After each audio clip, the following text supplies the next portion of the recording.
Hi everyone, welcome back. It's not a very good topic, very disturbing topic. However, I believe I still have to address what is necessary about this pathetic, sad case of a young girl who has become another victim of a very corrupt, ill society in our country, Nigeria.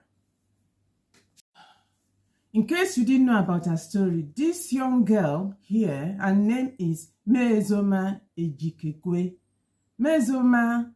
is a cheat. Ejikeme is a scam. Ejikeme is a product of a very ill society. A society where nobody takes responsibility.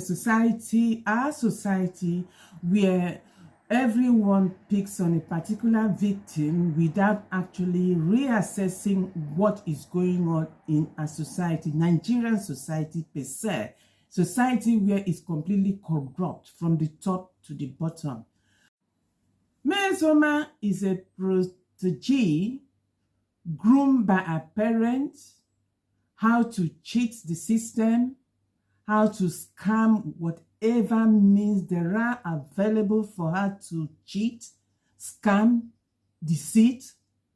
Ejikeme is not just an exceptional case. Quite frankly, Ejikeme is a very common case of what is happening in Nigeria today.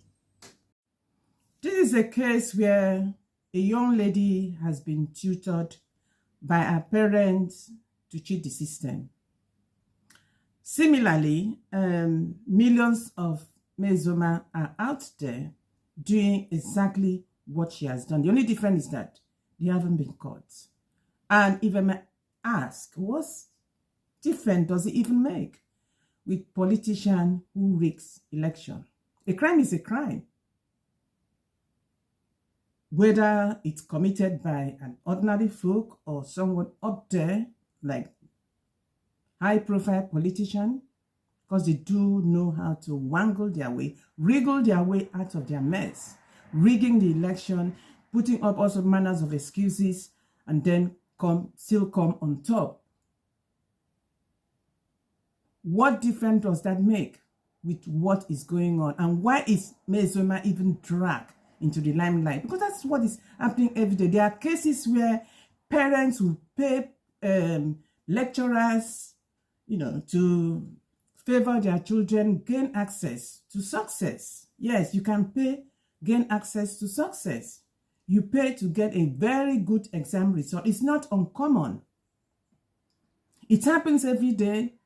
It happens very, very common indeed in the third world, where the system cannot detect, or probably even if there was a system in place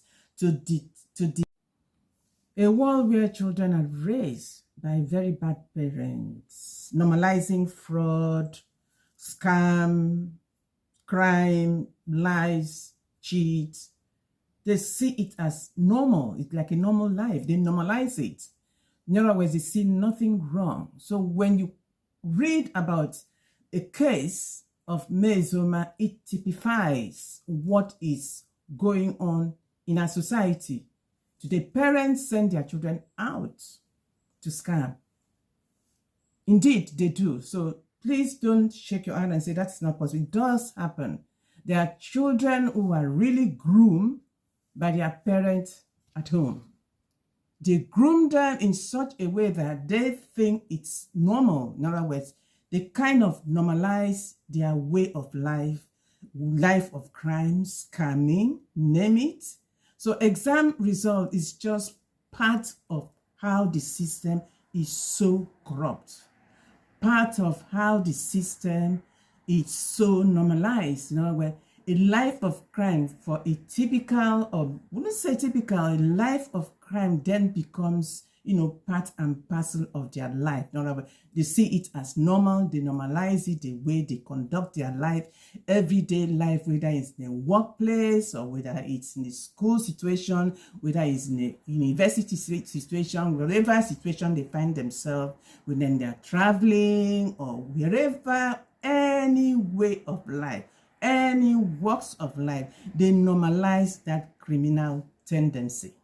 It's very, very common in a third world country. Very, very common. I'm not saying advanced countries are exceptional to it. No, far from it. I'm just saying in a system such as Nigeria, where a lot of people looked the other way when crimes are committed, in order where nobody frowned. They just treat it as normal. That's why I'm using the word.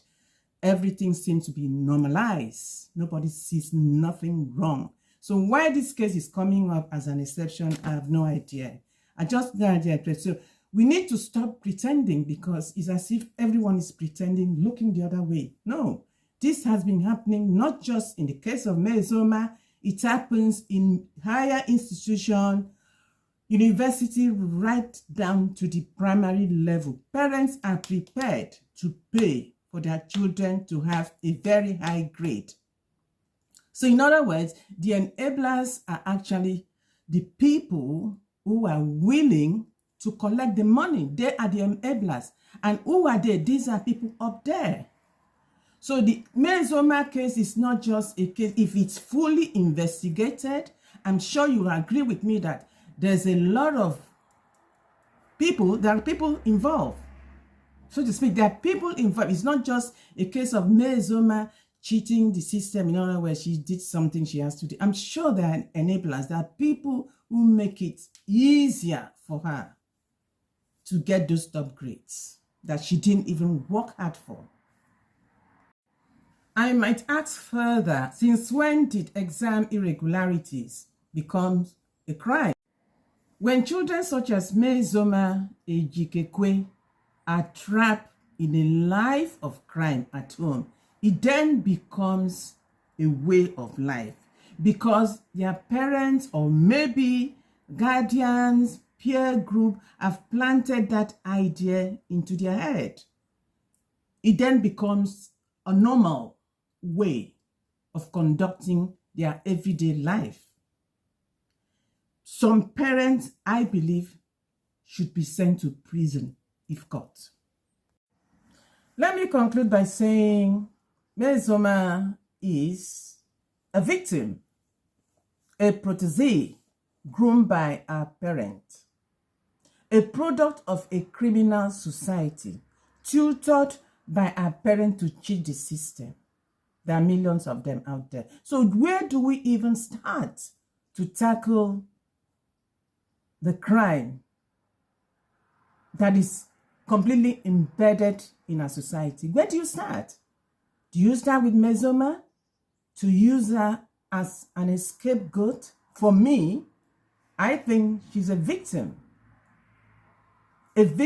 of pre-existing corrupt system, a complete corrupt system, a system that has been corrupted for years. So why start with Uzoma unless we are attempting to make her a victim? And I think that is unfair. This is the problem when you study sociology like I do. You know, sociologists blame society. And I'm blaming society. That's what we do.